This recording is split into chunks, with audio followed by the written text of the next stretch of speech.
अगले कॉलर। नमस्कार। नमस्कार। हाँ बोलिए। राजकुमार उत्तमराव मंगनाले बात कर रहा हूँ, नांदेड़ महाराष्ट्र से। हाँ बोलिए। हाँ सर, अभी जो सरकार ने किंगफिशर को मदद करने की है, तो एक तरह से वो चोरों को मदद करना चाह रही है। हाँ। और सरकार के जो दलाल है, जो उनकी एक चाल है कि विजय मल्ल्या को मदद करना है। और इसके बाद में जब अभी भी एक आपने सुदर्शन टीवी के ऊपर मैं सुना था कि वो ममता बनर्जी के जो राज्य में और वहाँ पे स्वास्थ्य की वजह से बहुत बच्चों को वहाँ पे हानि पहुंची है। तो ये भी ममता बनर्जी भी सरकार की एक सहयोगी है, तो उनको सरकार को सामान्य चाहिए, शिक्षा, स्वास्थ्य, किसान, ये सब जो बातें हैं उनकी तरफ उनको ध्यान नहीं जाता है। और ऐसे शराबी लोगों को जो आयाशी करता है विजय मल्ल्या, उसके पास तो सालाना 550 करोड़ का प्रॉफिट होता है। तो ऐसे प्रॉफिट होने वाले को मदद करने से अच्छा ये है कि उसको पहले से राज्यसभा का जो मेंबर है उसको निकालना चाहिए और उसकी जितनी प्रॉपर्टी है वो प्रॉपर्टी जब्त करके अपने सरकार के तिजोरी में डालना चाहिए। और ऐसा कह रहा है सर मैं, जब अभी कहा है आपने रम रमा रमी, ये विजय मल्ल्या एक ऐसा आदमी है जिसके पास रम है, रमा है और रमी भी है, जो कि वो उनके पास जो गलत का तरीकों से जो पैसा कमाया जाता है, जो प्रॉफिट मुनाफा कमाया जाता है, वो अगर सरकार इधर डाइवर्ट करने की सोचती है तो उसको स्वागत किया जा सकता था। लेकिन अगर अभी कल ही जो सवाल उठा था सोनिया गांधी के बारे में कि सोनिया गांधी विदेश दौरे में जाती थी, शायद मुझे ऐसा लगता है कि वो जो कर्जा है उसके जो लॉस हुआ है, शायद ऐसे किंगफिशर को ऐसे ही ज्यादा से ज्यादा दिखाने का कम रहता है। और चार्जेस ऐसे रहते हैं कि सोनिया गांधी जाती है तो सरकार आधा पैसा भरता है और सोनिया गांधी आधा पैसा डुबा देती है। चलिए, तो अनुमान की बात है। हम एक नई आइडिया के लिए यहाँ पर हमारे कॉलर का धन्यवाद करेंगे कि विजय माल्या की बाकी कंपनियों में जो मुनाफा है, क्या सरकार खुद उनको फोर्सफुली इधर डाइवर्ट करके ये एयरलाइंस ठीक से चलाने के लिए क्यों बाध्य नहीं कर सकती, बजाय टैक्स पेयर का पैसा उनको दिया जाए। अगले कॉलर के पास चलते हैं। नमस्कार।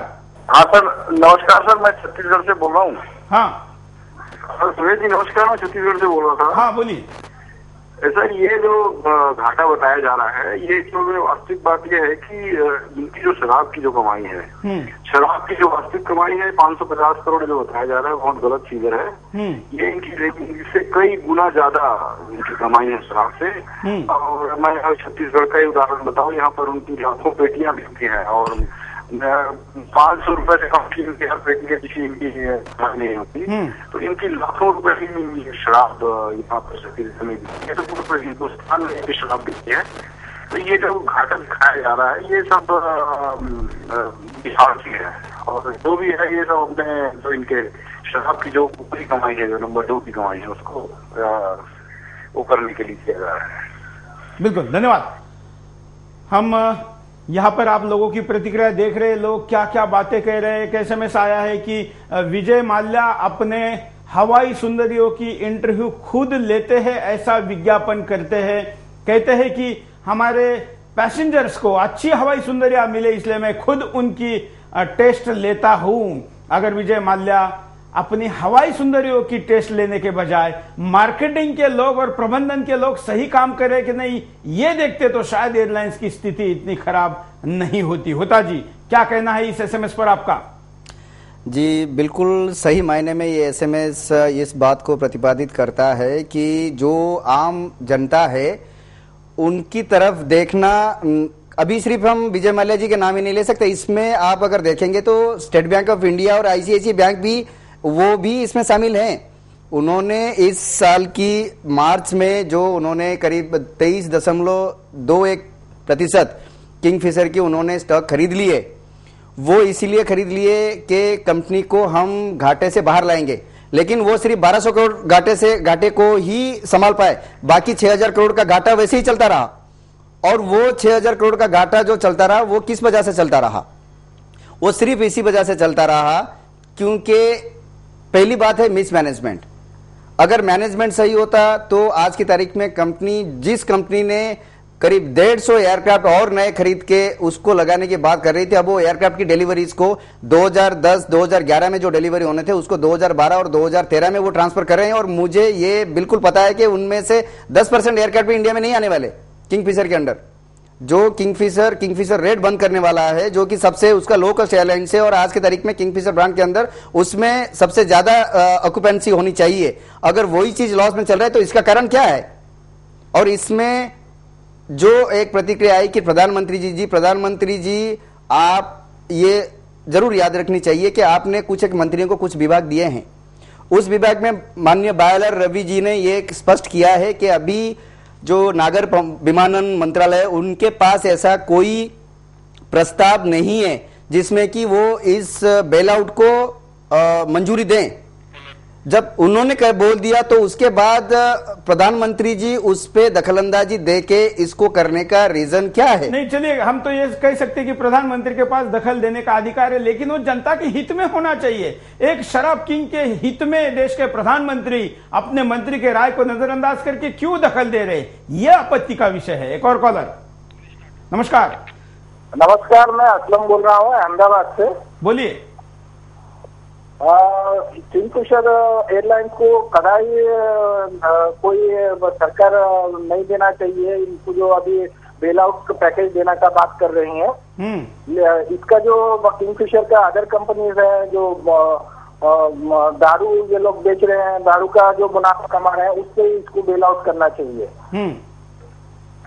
बिल्कुल, धन्यवाद। आप जिस अहमदाबाद से बोल रहे हैं, इस गुजरात में शराबबंदी है और विजय माल्या ने मांग की है कि गुजरात और जिन भी जगह पर शराबबंदी है उनको उठाया जाए और देश में शराब मुक्त जहां पर जब चाहे, यहां तक कि स्कूलों के कैंटीन में भी मिलनी चाहिए। ये विजय माल्या की मांग है। अपनी शराब की दुकान चलाने के लिए विजय माल्या आपके हमारे बच्चों के स्कूलों में कैंटीन में शराब और बियर की बोतलें रखने का समर्थन करते हैं। ऐसे आदमी को क्या सरकार समर्थन देगी?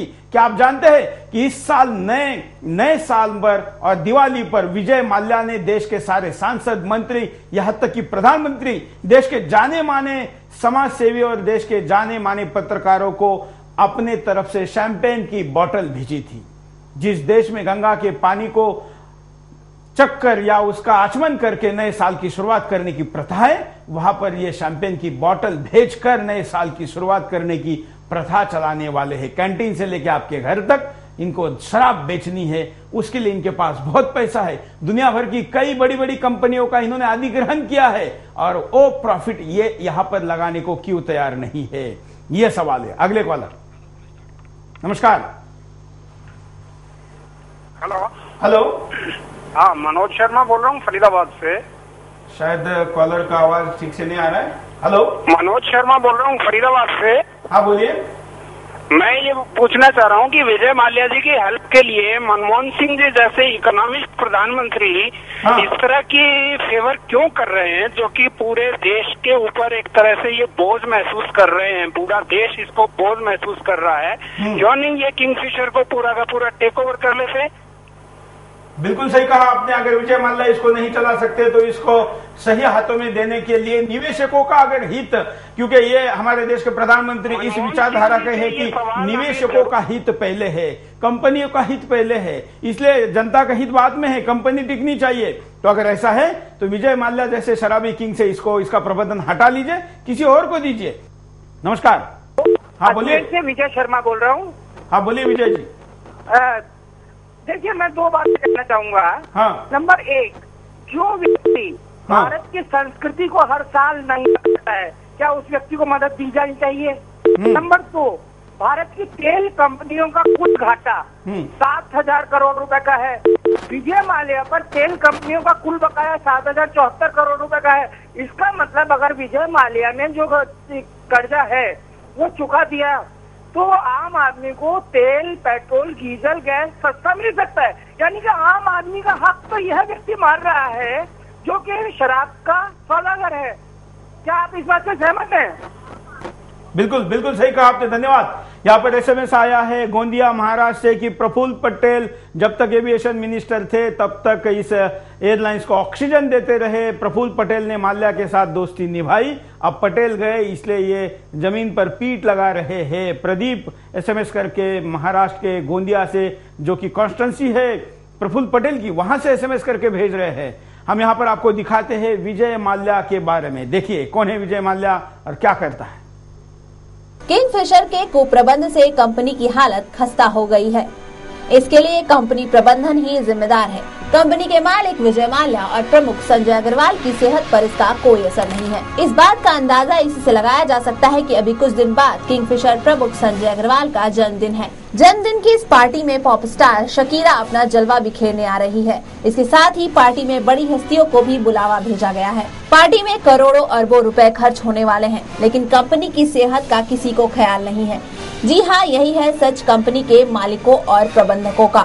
उन्हें इससे कोई फर्क नहीं पड़ता कि उनकी कंपनी घाटे में जा रही है। क्या ऐसे समय में शकीरा जैसी हस्ती पर पैसे लुटाने की जरूरत है या कंपनी की माली हालत सुधारने की? किंगफिशर को 2010-11 में 1000 करोड़ से ज्यादा का घाटा हुआ। 7000 करोड़ से ज्यादा कंपनी पर कर्ज है। सितंबर माह में रेड किंगफिशर की अगले 4 महीने में सभी उड़ानें बंद करने की घोषणा हो चुकी है। अब बाजार में किंगफिशर के बंद होने की भी बात चल रही है। जिन कंपनियों ने किंगफिशर को अपने हवाई जहाज दे रखे थे, उन्होंने वापस लेने शुरू कर दिए हैं। पिछले कुछ दिनों में कंपनी के 100 से ज्यादा पायलटों ने इस्तीफे दे दिए हैं। पिछले 4 दिनों में कंपनी की 120 से ज्यादा उड़ानें रद्द हो चुकी हैं। यात्रियों से 20 से 40% किराया वसूला जा रहा है। तेल कंपनियों ने किंगफिशर को उधार तेल देना बंद कर दिया है। अब आप अंदाजा लगा सकते हैं कंपनी के हालातों के बारे में, लेकिन इससे कंपनी के मालिक और प्रबंधकों पर कोई असर नहीं पड़ रहा। वे अपनी राजा महाराजाओं जैसी मौज मस्ती में मशगूल हैं। उन्हें पता है कंपनी को तो सरकार बचा ही लेगी। तो क्या ऐसे लोगों की कंपनी को बचाना सही है? सरकार को कंपनी बचाने के बजाय इनकी रंगरेलियों पर रोक लगानी चाहिए। जब गलत जगह पैसा खर्च नहीं होगा तो कंपनी खुद ही बच जाएगी। हम एक कॉलर से बात कराते हैं, देखते हो क्या कहते हैं। नमस्कार। हाँ जी, मैं हरियाणा से बोल रहा हूँ जी, हवा सिंह बिश्नोई। बोलिए। या जी, ये विजय सिंह जो माल्या है, ये 1 नंबर का आयात आदमी है जी। हेलो। हाँ बोलिए बोलिए, थोड़ी अच्छे शब्दों का उपयोग करिए। आदमी भले ही गलत हो, शब्द अच्छे होने चाहिए। हेलो, ऐसा है जी, आम आदमी को तो कोई राहत दे नहीं रहे हैं। इस आयात आदमी को ये राहत दे रहे हैं। आम आदमी 30,000 है जी महंगाई से। बिल्कुल, धन्यवाद।